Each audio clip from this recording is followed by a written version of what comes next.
Shall I start, sir? Yes, everything is okay.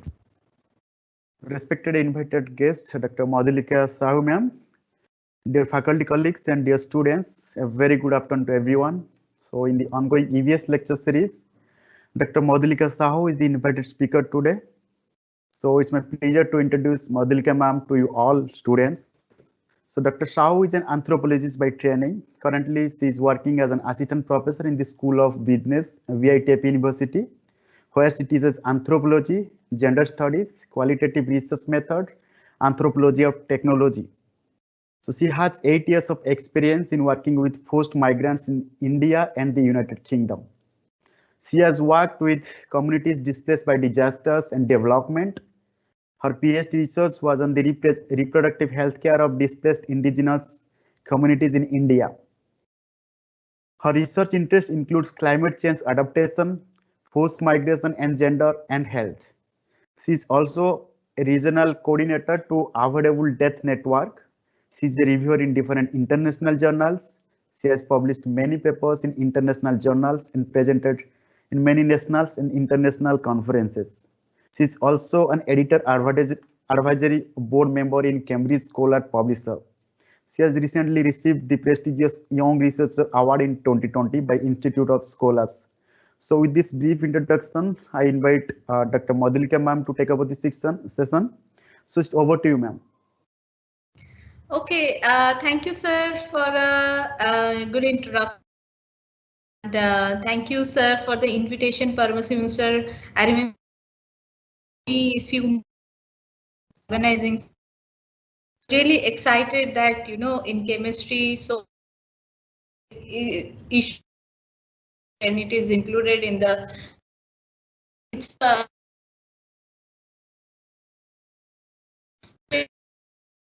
area. Am I audible? Am I audible? Audible breaking Now little. okay, now okay, but just before it's like break. Now it's fine. It's okay. fine. So No, yeah, now it's so fine. I went through the documents sir has sent me. So I was quite happy that such issue has been included in the curriculum, which is quite important, and the students has to be aware on such topic. So keeping that in my mind, I chose to give a lecture on a topic which I'm going to share it on the screen now. And is my PPT visible? It's quite visible. So I'm going to speak on the domestic violence against women and children and to bring equality. So I thought this topic is best suitable for the guest lecture on gender sensitive issues and women empowerment. There's now many issues have come to our notice, especially related to domestic violence. When we are in lockdown, lot of short videos and lot of small advertisement you might have seen on your TV that coming on domestic violence. So I thought this would be a good topic to deliver on such kind of forum. And earlier also I have delivered on similar topic in many other forum. Then I realized this is so important that why not in VITAB. So let me start with a very okay. Let me start with a very definition of violence. Why violence on women? Please let me know if my voice is breaking or if I'm not audible, so I can switch on my hotspot because sometimes my internet doesn't work. So please let me know. I hope it is audible now. No, it's fine. Yeah, now it's clear. So let me start with a very definition of violence. Why violence on women and children? So violence against women exists everywhere. It's not just in India, but it's everywhere. It varies from time to time and place to place in type, frequency, intensity, and control. So in this lecture today, I will be also talking the different types of violence that is taking place on women. So women has to face such violence right from the womb itself. If you see, there has been lot of cases on infanticide where female child has been killed from the fetus itself. So when it's known that the fetus is a female, and that's how the whole violence begins from the womb itself. So according to the Indian report by a study on women and violence sponsored in India and in Korea by UNESCO, Bangkok defined the term violence, the intentional use of physical force or power, threatened or actual against oneself, another person, or against a group or community that either results in or has a high likelihood of resulting in inquiry, death, psychological harm, maladaptive, and deprivation, which gave in WHO 2019. So the World Report on Violence and Health also presents a typology of violence, which I will be also talking what are the different typology of violence. So keeping that in mind, there are different types of violence. One is self-directed violence, interpersonal violence, and collective violence. Now, what is self-directed violence? The violence in which perpetrator and the victim are the same individual and is subdivided into self-abuse and suicide. If somebody is mentally unstable and has been going through a lot of depression, so that itself is a violence in itself. Like, say for example, in a family, no one is not respected, or at workplace one is not respected or is not given the worthy of living, so constantly he or she is having that going through the depression, and then self-abuse and suicide. Why you keep on self-abusing yourself, that why you are not up to the mark, why people has to tease you, so these lead to suicide. Then interpersonal violence refers to the violence between individuals and is subdivided into family and intimate partner violence and community violence. So it's just not the one person forcing or repeatedly violating the other person. There is also a community role here as well, in the whole term of violence. The former category includes the child maltreatment, intimate partner violence, and elder abuse, while the latter is broken down into acquaintance and stranger violence and includes youth violence as well. So there is another terminology called collective violence, refers to the violence committed by large group of individuals and can be subdivided into social, political, and economic sphere. So if you see the typology of interpersonal violence, it doesn't come from just one person. It comes from the community, which I just said, and from the family and from the partner. Now, when you see from the community level, it comes from the acquaintance and from the stranger as well. Like sometimes you are teased by some acquaintance, some strangers on the street, and then of course family and partner has a very intimate role here when it comes to violence and abuse. There are different types of violences, as I said: physical, sexual, psychological, deprivation, and neglected. Now, if you look at this picture on the right hand side, we are living in a society where women are prayed, given a image of God Saraswati, God Durga, and we have been offering prayer, and we are keeping fast for 10 days, and we do Navaratri, and we do what not we do to celebrate Ma Durga, Dashera, or so on and so forth. But look at the country we are living with, one of the highest crime rates against women. Will now worship a woman for the next 9 days. So imagine what kind of society we are living. So as I said, it comes just not from the family side, it also comes from the community side, where the violence has a bigger role to play when it comes to women. So violence against women can be in the form of domestic violence, bride burning for dowry, rape or molestation, wife battering, female infanticide, sexual abuse at the workplace, kidnapping, abduction, teasing. These are the various forms of violence where a woman and a children is facing in today's time. Also, there is one important which many women are facing right now is cyberbullying. Cyber crime, which is a form of a violence again. Now, coming to why this violence, domestic violence, are happening at a large scale in the world.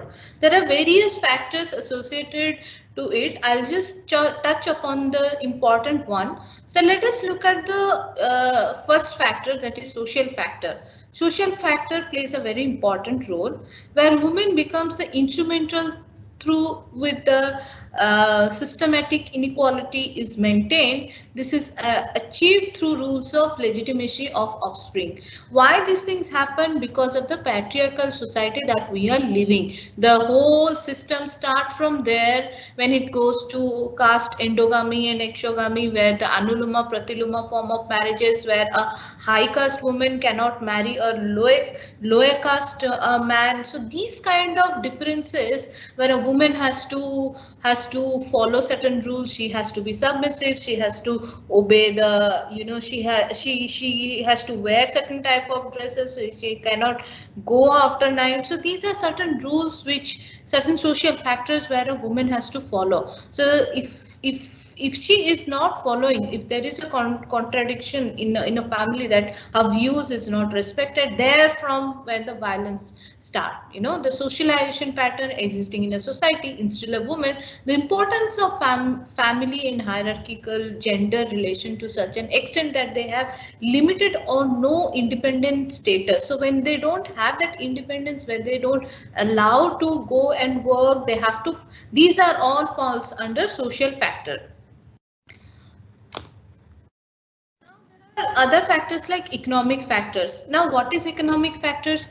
Now, women continue violent relationship due to their economic dependency on men.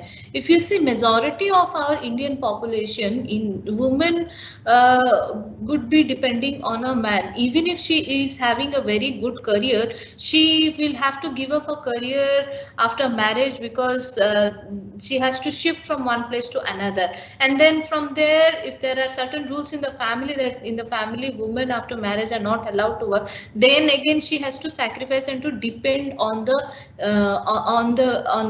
family. So now when she is depending on the family, there where there has been a way through is a space that is given, where she is been allowed to get violated again. Even if she is now, even if you see in upper class families, if a woman is working, still she faces domestic violence. It's not just that, a woman, if she is only depending on the family solely, or the husband solely. Also, when it comes in certain couples, that if a woman is earning more than a male, then again there comes also a psychological factor, where a male ego has been provoked, and this sometimes comes from the society as well. As I just said, that the community has a very important role to play when it comes to violence. They provoke. I remember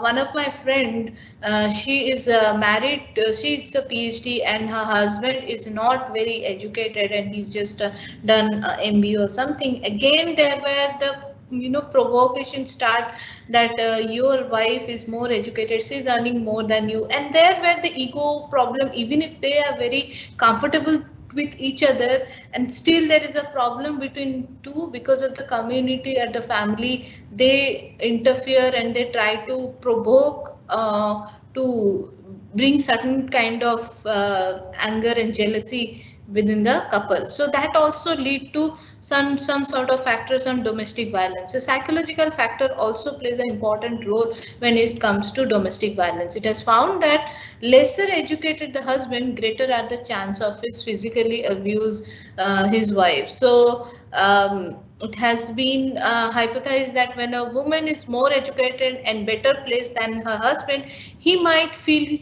frustrated that he is not able to provide his wife kind of life she expects or deserves. So this is which I just mentioned. I just give an example of my friend, where even if the family, even if they both has a very good compatibility and they got married, and just after the marriage, where the entire situation turns around, and then your wife is earning more than you, she is more educated, so this becomes a vacuum inside, and then where which later on lead to violence. Jealousy on the part of husband towards the wife is another important factor which causes wife battering. This jealousy is mostly a sexual nature and may reflect a doubt about his own potency on the partner of male. So this also has an important role when it comes to psychological factor. There are other factors like relationship factor, community factor. I just mentioned about the community factor, how community plays an important role. So all these things are somewhere related to one particular system that we live is patriarchal system where a woman has to follow a different set of rules, a man has to follow a different set of rules. A woman has to be subordinate in position and she has to be she has to be responsible, she has to obey and order the man. If she doesn't, if you read on I may go on speaking on this for a long hours because I teach gender studies and I teach on Manusmriti, where you see where the whole Dharma Shastra is there and where where entire Hindu society go through and they follow the rules that is there. A woman has to if a woman is educated, then she is not a good person in the society. It is literally the verses are there in the Dharma Shastra. If you read that, then you will come to know that from our own history how the patriarchal system is so dominated in Indian society. So female infanticide, sati, dowry, denial of widow remarriage, these are all part of Manusmriti. If you read, you will get more clarity on that, like why I keep on saying that patriarchal system is so dominated and why even if we are at a 21st century and women liberation, we talk about,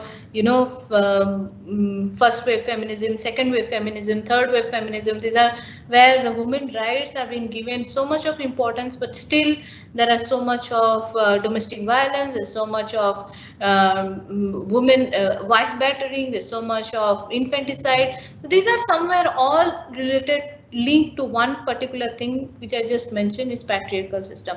Now, if we look at the facts and figures, what is happening around the world.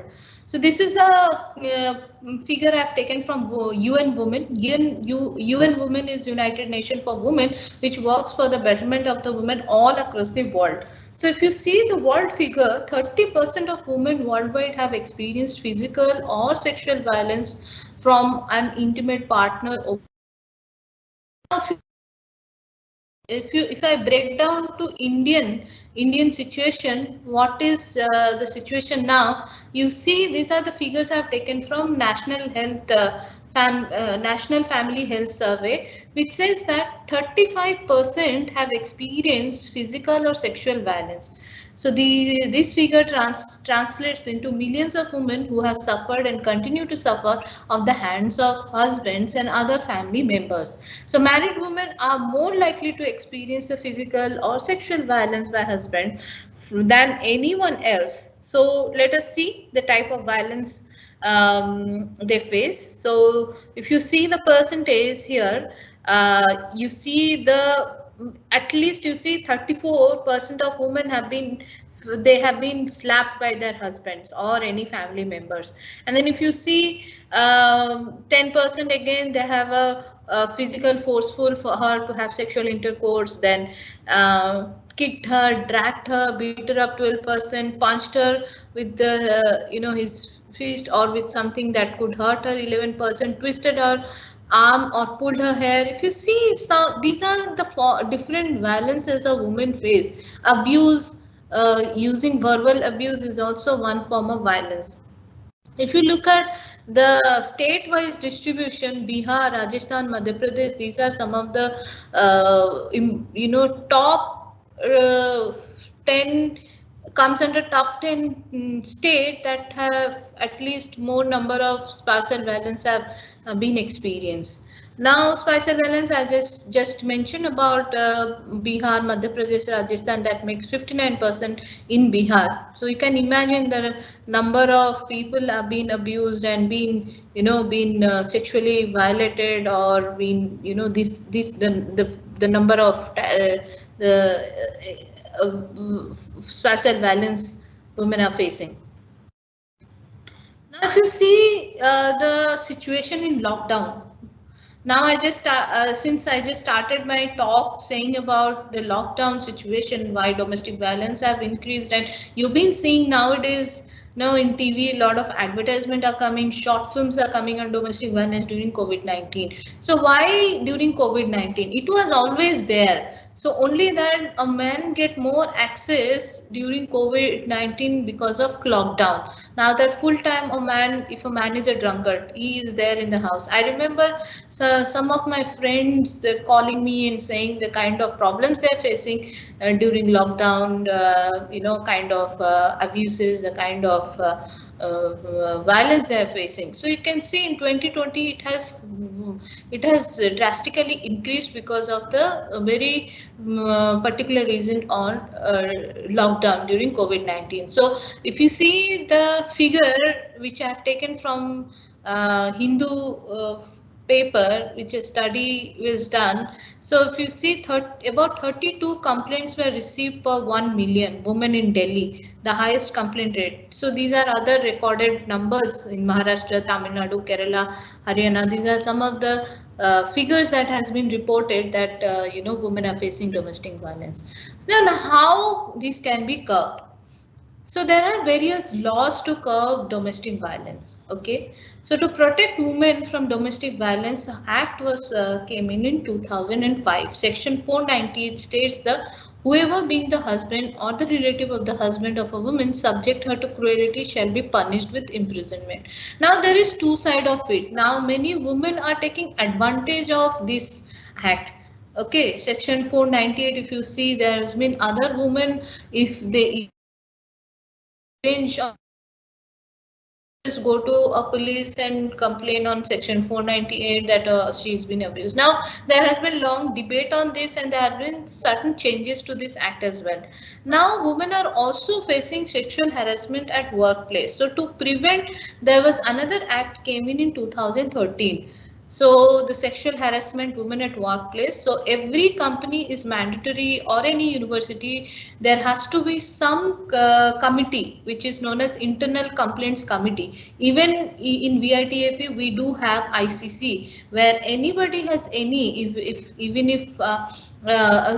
a small worker, a sweeper, if she is facing any kind of sexual abuse or harassment, she can always go there and complain. So this is for us to keep ourselves aware that these kind of laws are there, and we should be aware of these laws to be to keep ourselves protected anytime when we feel that we have been threatened or violated.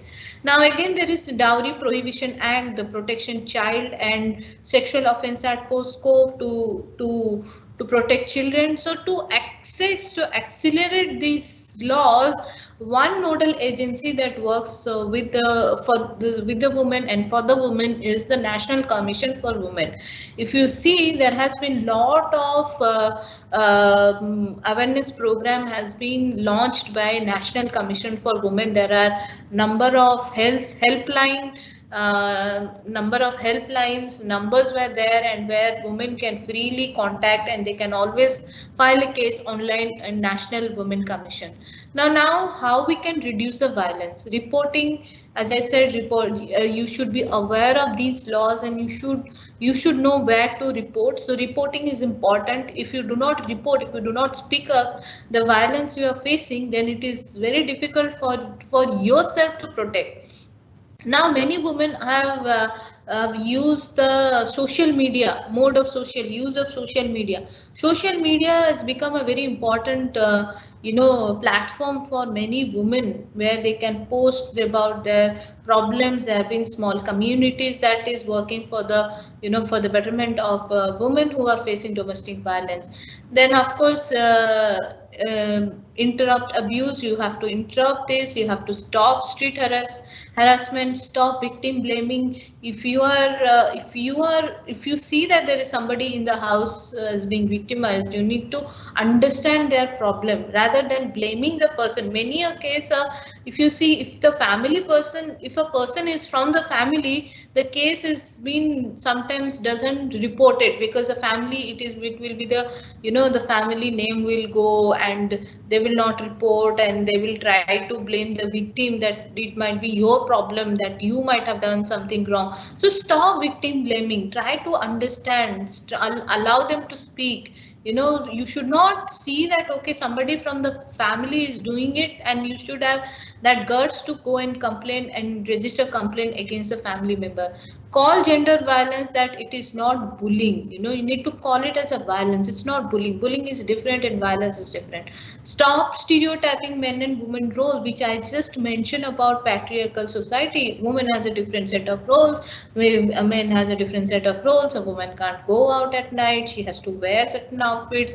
If she is going for higher studies, then she has to get married first, otherwise she won't get a partner. So these are some certain stereotypes that many of us face in day-to-day life. So that has to be stopped. Be supportive, challenge and speak about violence in the home. You need to aware them at home. There is a small video I would like to show you towards the end of my talk, how you should start. There is a saying, charity starts from home. You have to challenge, the awareness has to start from the home itself. Help girls journey to school safer, engage youths to become an agent of social change. There are many. I remember I gave a talk few days back with the Rotaract Club, which has been started by some of our students. They have taken initiative to work on this issue, and I really like the fact that they are becoming a social agents of social change to make a change in the society. Okay, this is a video which I will share at the end, how one should be a change maker and how one should start the awareness from the home itself. I'll share it towards the end of my talk. So now, ways to promote gender equality. As I said, you need to stop gender stereotyping. You need to promote gender equality at the home itself. You should not divide that, okay, this is the male work, this is the female work. You have to see them at equal. The right to gender messaging, gender is not synonyms with women and girls. You need to see that both are men and female are equal.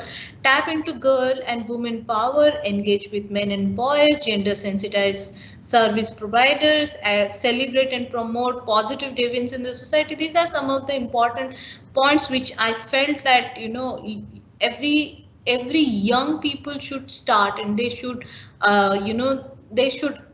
really self-aware them, and they should take initiative to practice it in real life. Now, there are certain guidance by UN Women on gender equality, that feminist activism in India, feminism is always seen as a pseudo feminist who always talk about women rights and not men rights. It's not what feminism is. Feminism is all about men and women equality. Then participation of all genders. There has to be all genders. When I say all genders, it also includes homosexual as well as the transgenders. Determination to smash the patriarchy. We the youths has to take a step to smash the patriarchy, the patriarchal system, and unless until we don't take that step, we'll have to, this circle will be vicious circle altogether. We will have to be revolving ourselves with this circle, and we have to somewhere have to break, and we have to make a change. We need to be that change maker. Courage to defy gender stereotypes, which I just mentioned, support for women's organization, and global solidarity. There are certain campaign which was started all across the world, as well as some of the campaign in India. So the world which I found out was say no to domestic violence. Together we can do domestic violence and sexual assault. We can end the domestic violence and sexual assault, which has been started all across the world. Many countries have joined this campaign, and India particularly, a new campaign has started on anti-domestic violence campaign, especially during COVID-19. And I was giving an example of helplines. This is a helpline project where this organization, network, known as Avoidable Death Network, where I'm a regional coordinator from India. They started a very good initiative on helpline project where they included all the helpline numbers around all across India, and they put it together, and they have recommended government to make to streamline the process and to give more access to people living in rural and tribal areas. So there are also some cases I found out, I was just mentioning about youths, a change maker, taking help of social media. There have been a lot of Facebook groups which I found out: domestic violence support, healing and chat for women, domestic violence survivors, domestic violence, stop domestic violence. These are some of the groups that you can see here, and there has been very interesting app was developed in Turkey to protect women from domestic violence, where it's known as KADEs. So where you can see in the right hand side here, a woman is demonstrating to install the app, and how she can report through the app, where just in one click a police will be coming and helping the woman. So these kind of initiative our youths of India can take to make a difference. So I end my talk with Kalamji quote, very interesting quote on empowering women is a prerequisite for creating a good nation. When women are empowered, society with stability is assured. Empowerment of women is essential as their value system leads to the development of a good family, society, and ultimately a good nation. So this is a very interesting quote by Abdul Kalam.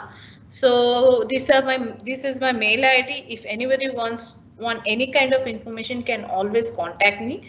So before I finally conclude, I would like to show you the small video which I just mentioned. Let me just share my screen again.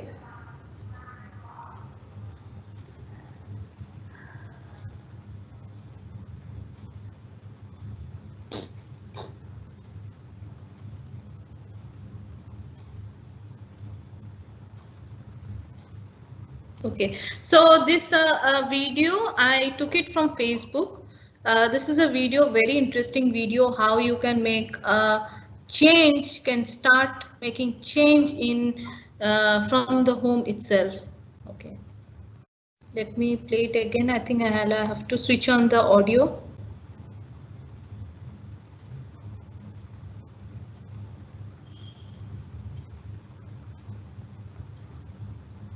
Is it audible? Is it audible? Yes, audible. Yes, madam, it is.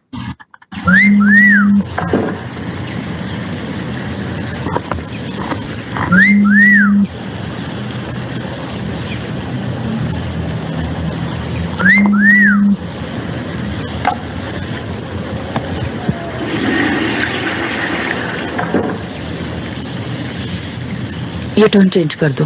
क्यों mom? बदल दो। पर क्यों?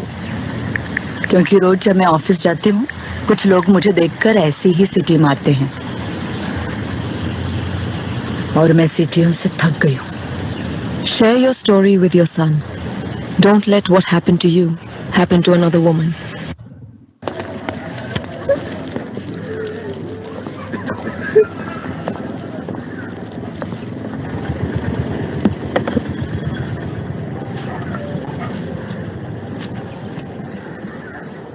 पता है कल office जाते हुए क्या हुआ? किसी ने मुझ पे पॉपकॉर्न फेंका। देखा तो 2-3 लड़के बाइक पे बैठे थे। फिर मेरा पीछा करने लगे और छेड़ने लगे ये कह के कि अरे मैडम, आपके बॉल में मेरा पॉपकॉर्न अटक गया है, जरा वापस कर दो ना। क्या करे, कितनों को समझाए? Share your story with your son. Don't let what happened to you happen to another woman. To share your story, click on this link.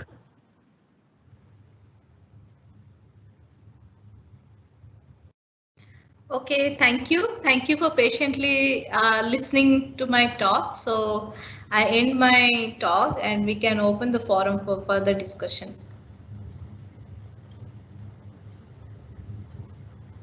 There are a few questions, ma'am. The student said.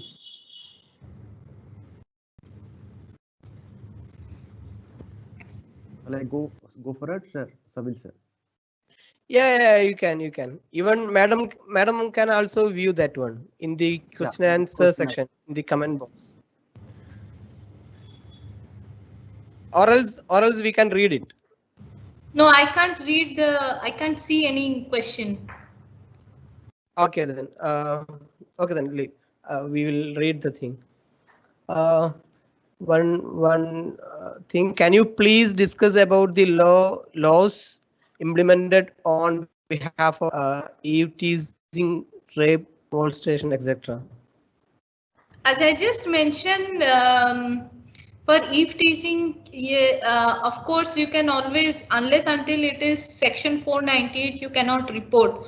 Of course, you can always file a complaint in police station in general that you are facing so and so, problem while you are walking, or so. There has to be any clause in that particular law if teasing is at all is considered to be a violence. Of course it is a violence, but then action to be taken. You cannot imprison a person if a person is if teasing you, unless until is some sort of any physical kind of attack to you. So as I said, violence has to be some sort of, because there is a clear-cut definition as per the law that a violence has to be forceful. Of course, if teasing is a violence, but when it comes to reporting, taking the help of law, then there has to be certain that rules has to be followed as per the law, as per the act. That's clear. And another comment. General partiality is in our campus too. Example, hostel timing restriction is different for boys and girls. When it is not practical, what is the use of these lecture? So it's a general comment, so you can. Yeah, I do face such kind of comment. I would love to hear students coming up with such kind of comments, because that shows the gender stereotyping which is there. It is there in the family itself. As I said, it has to start from somewhere. You need to raise a question at the family level, why it has to be different, why, of course, when it comes to safety and security, the university has to take certain rules, have to prepare certain rules to protect young women, young girls. So for that they make such kind of rules. But when you are when you are independent, if you're working somewhere and if you have no such restriction, of course in that place you can always raise a question that why there has to be gender stereotyping. But when you are a student, when you are there under a university that such and such, that university is the sole responsibility of the student, then they make such kind of rule that so that they are protected. It's just that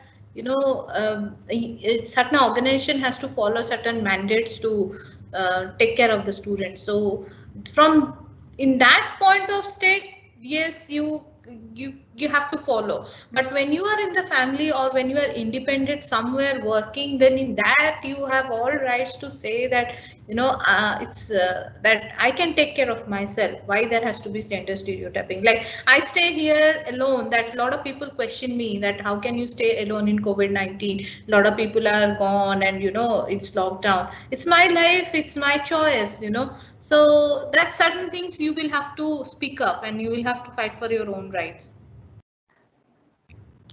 Yeah.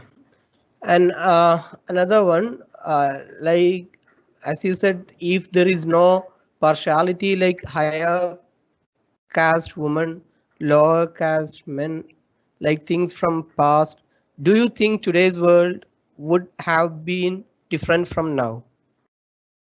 In certain places, casteism it's still there, like very strongly there.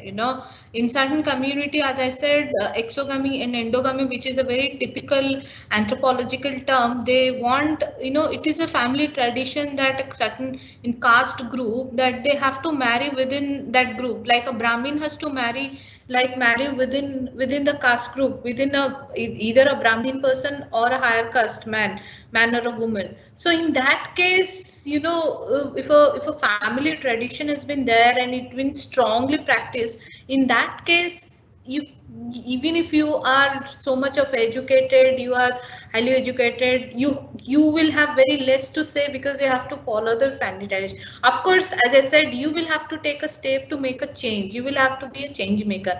I see that many of my students, they say that even if they are from a higher caste, their family are marrying outside the caste groups or outside the country or region. So somewhere you will have to bring that, you'll have to break that, and it's not wrong to break it, but you have to do it sensitively. You have to make your family, you make the community convinced that there is nothing wrong if I'm marrying somebody else or outside the caste group. That won't make any difference if I bring a girl from other caste groups.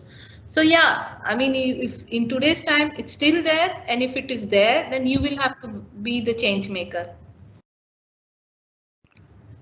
Well, another one, even though there are many laws in favor of women and many people are in support of women, why are they still not stepping out and complaining against that person who was subjected to any kind of violences? That's a very interesting question. This is a similar question been asked in many other forums as well. See, the first thing comes the family name. They always think of, if I tell about my husband or my father-in-law or my mother-in-law who beat me or abused me, then my family name will come, and I will be thrown out of the house. Then who will take care of my children? There was a very interesting video I was showing to my students that, she was educated and her husband was educated. She was from a very well educated family. She was facing domestic violence for a really long time, and she couldn't step out because thinking of the societal norms and thinking of what will happen to her children. But at one point of time she has to say no, and at one point of time she has to break that. So that comes self-awareness. If you want to stop and if you want to protect yourself, you will have to step out. Because if I'm facing a domestic violence, if my friend will go and complain, that complaint won't be registered. The victim has to complain, the victim has to register.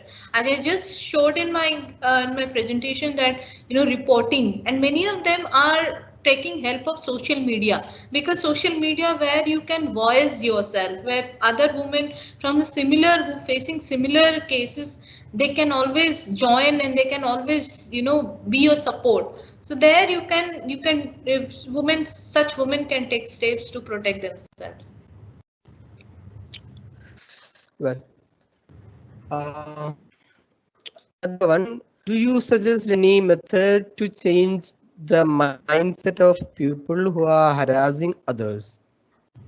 Well, as I said, there are various steps, like promoting through such kind of videos, leaflets, making them aware, bringing them together to give a awareness session that how your family members can be harassed at one point of time. You need to think of yourself, if you are trying to harass somebody else, then it can happen to you or your family member at one point of time. So that self-awareness has to be there. I remember when I was watching a documentary film on Nirbhaya case, when those rapists were arrested, their family members were trying to protect. In many of the cases, the rapist or even the rape victims family, first is rape victim families, they don't go and complain. Second, even if they complain, the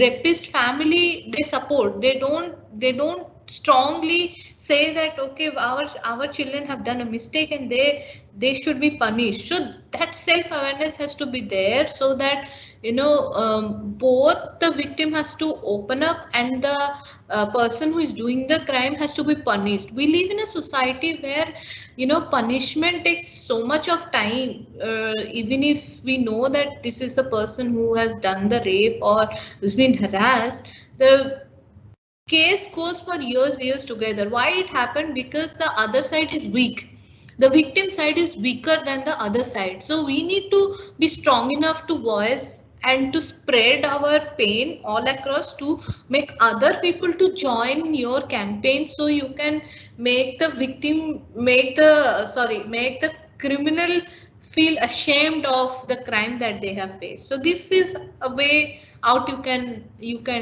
take a step to make a awareness in a community or in the family itself. Well, another one is a political thing. Ma'am, can I know your thought on so-called love jihad ordinance in UP? Do you think love jihad is also a way to promote patriarchy?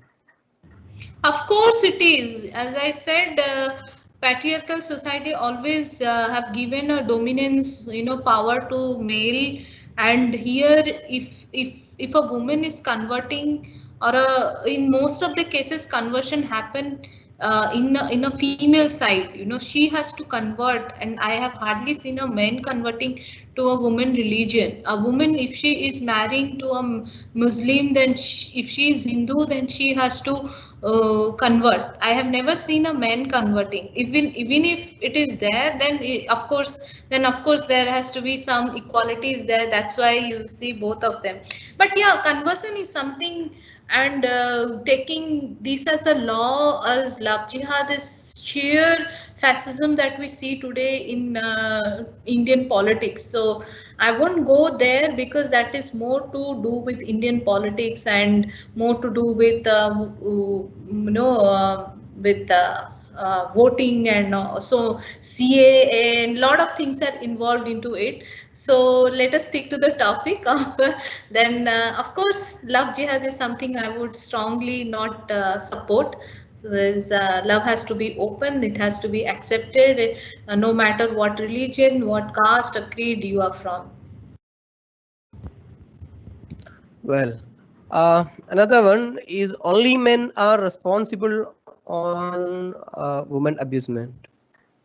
Of course not. I wouldn't go that only men are responsible.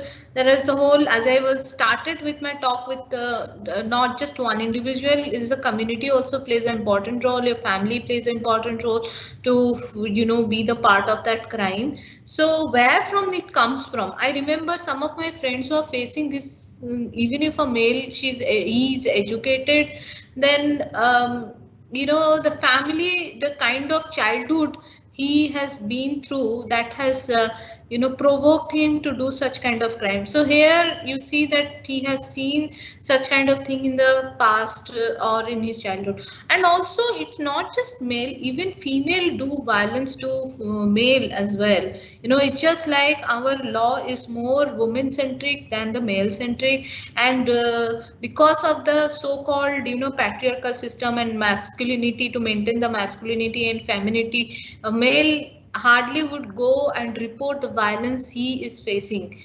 So men do also face violence. So we should not think that only female face a violence. And in the family, if a female is violated, and of course the whole other people are also into it. It's not just one person.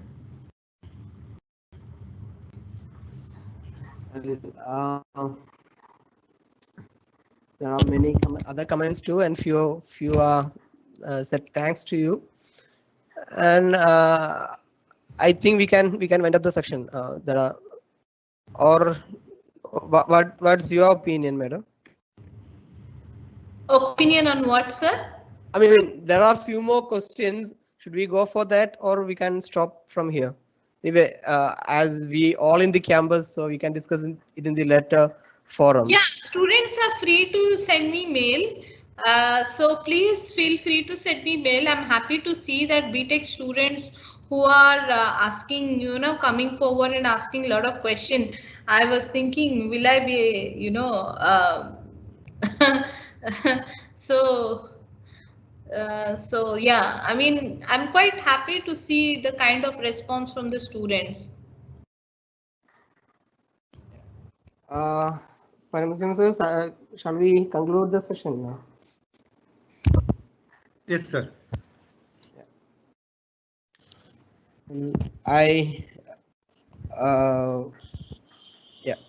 I invite Paramasivam sir for vote of thanks.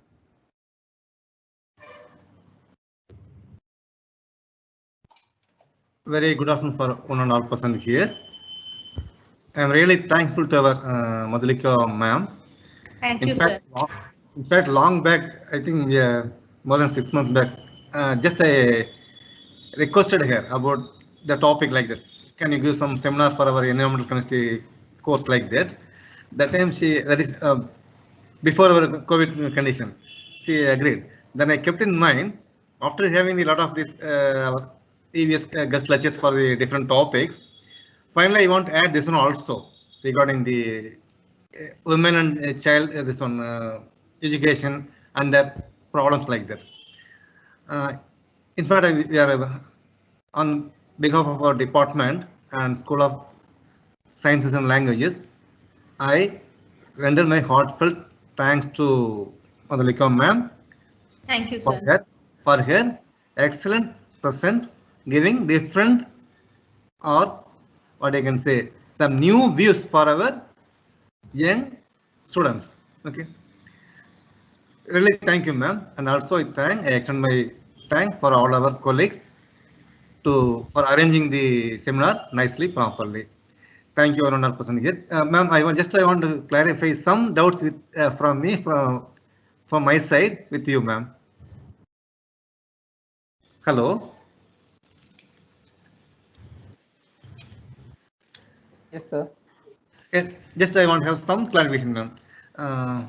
From your talk, we understood that women and children face the problem always in any violence.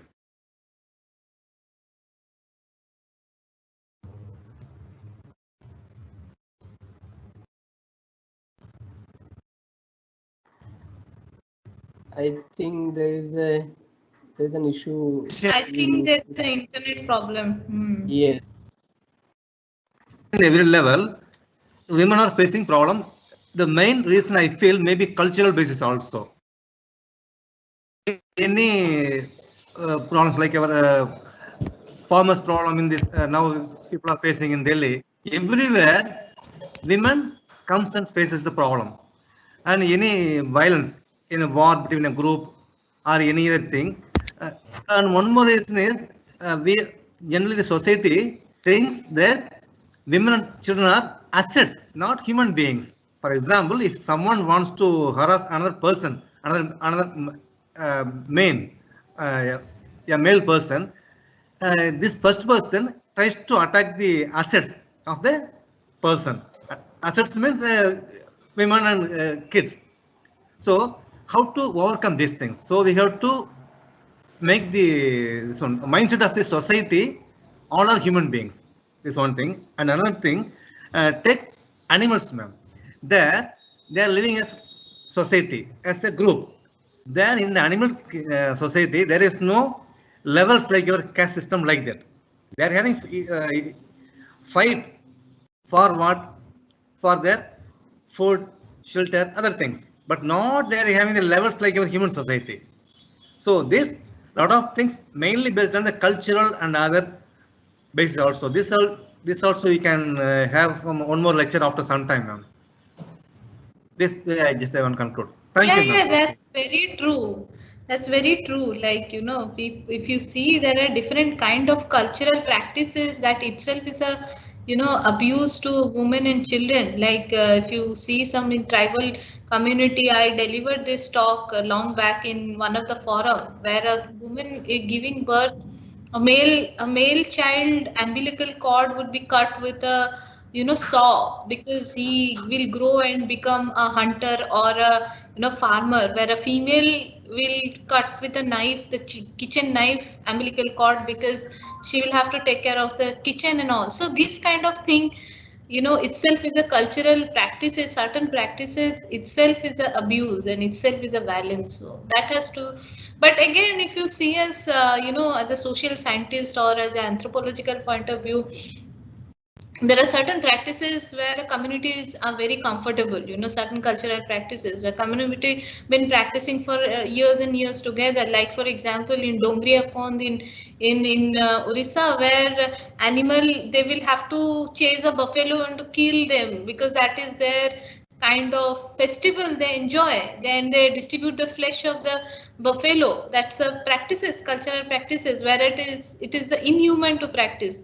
So there is something called ethnocentrism and cultural relativism, they say in anthropology, where you cannot question their way of practicing. We cannot judge them from our standard just because we live a very sophisticated, civilized life. There are some cultural practices where they have been raised, they've been, keeping that is a very, certain auspicious thing, that they believe it's very auspicious and very good for the community, and they have a strong belief on that. So we cannot really say that it is abuse, but in our term, we see it is abuse. So that is a very, dichotomy if you see from culture to culture.